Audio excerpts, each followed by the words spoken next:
क्या आप उन स्टॉक्स में इन्वेस्ट करना चाहते हैं जो higher than average returns generate करने का पोटेंशियल रखते हैं?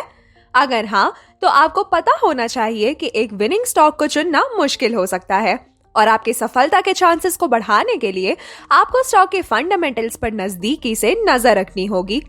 एक जरूरी फैक्टर जिसे आप ध्यान देना चाहिए वो है कंपनी के अर्निंग्स पर शेयर ग्रोथ का। ये ग्रोथ रेट एक रिफ्लेक्शन है कि कंपनी हर एक स्टॉक के लिए कितना प्रॉफिट बना रही है। हमारे रिसर्च से पता चलता है कि ईयर अगो लेवल्स के कंपैरिजन में हायर ईपीएस ग्रोथ रेट्स वाले स्टॉक्स बताते हैं कि किसी कंपनी के प्रोडक्ट्स या सर्विसेज स्ट्रॉन्ग डिमांड में है। अगर EPS growth rate recent quarters और ईयर्स में एक्सेलरेट कर रहा है तो ये और भी अच्छा है। स्ट्रॉन्ग अर्निंग्स ग्रोथ एक स्टॉक की सफलता के लिए जरूरी है और इसका फ्यूचर प्राइस परफॉर्मेंस पर सबसे ज्यादा इम्पैक्ट पड़ता है। तो फिर कैसे आप सबसे ज्यादा प्रॉफिट ग्रोथ वाले स्टॉक्स को जल्दी से पहचान सकते हैं? इसमें मार्केटस्मिथ का प्रोप्राइटरी ईपीएस रेटिंग मदद करता है।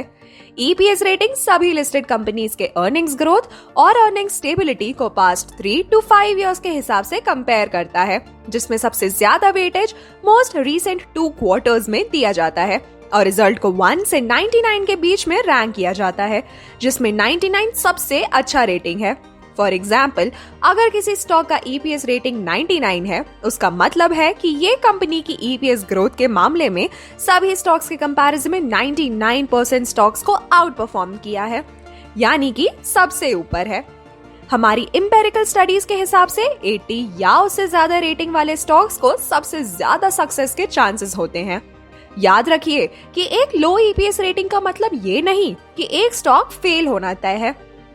कुछ कंपनीज के ईपीएस रेटिंग्स लो हो सकते हैं, लेकिन अगर उनका सेल्स ग्रोथ और एस्टिमेटेड अर्निंग्स अच्छा है तो वो भी इन्वेस्टमेंट के काबिल हैं। लेकिन ये नोट करना जरूरी है कि जिन कंपनीज के हायर ईपीएस रेटिंग्स होते हैं उनके सक्सेस के चांसेस जनरली ज्यादा होते हैं। एक स्टॉक के बारे में इन्फॉर्म्ड डिसीजन लेने के लिए आपको ऐसे फैक्टर्स को भी कंसिडर करना चाहिए, जैसे कि कंपनी का master score, price strength, buyer demand और ग्रुप रैंक एक्सेट्रा। ये रेटिंग्स एक कंपनी के fundamentals, price performance, institutional investor demand और इंडस्ट्री ग्रुप परफॉर्मेंस की वेल राउंडेड पिक्चर प्रोवाइड करते हैं। मार्केटस्मिथ के इवैल्यूएशन पेज पर जाते ही आप एक चार्ट के ऊपर ईपीएस स्ट्रेंथ रेटिंग देखेंगे। ये रेटिंग एक नंबर रेटिंग है, जिसमें 90 का रेटिंग मतलब है कि अर्निंग्स ग्रोथ के मामले में ये स्टॉक टॉप 10% में रैंक करता है। अगर आप एक ग्रोथ इन्वेस्टर हैं, तो आपको उन स्टॉक्स पर फोकस करना चाहिए जो टॉप 10% या 20% में है।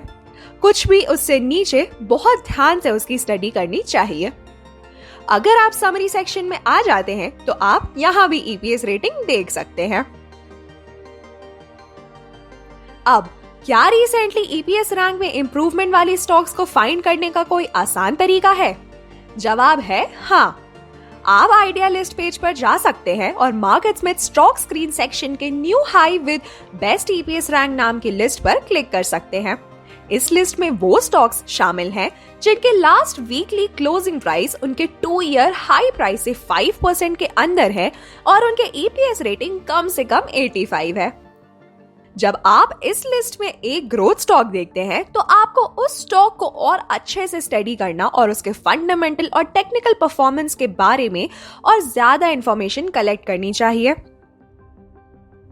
आप दूसरी लिस्ट भी विजिट कर सकते हैं जिसका नाम है largest quarterly EPS percent changes. इस लिस्ट में वो सब कंपनीज शामिल हैं जिनकी क्वार्टरली अर्निंग्स में सबसे ज्यादा ग्रोथ हुई है। करंट क्वार्टर के अर्निंग्स ग्रोथ कम से कम 25% होना चाहिए और प्रीवियस क्वार्टर में भी इंक्रीज होना चाहिए।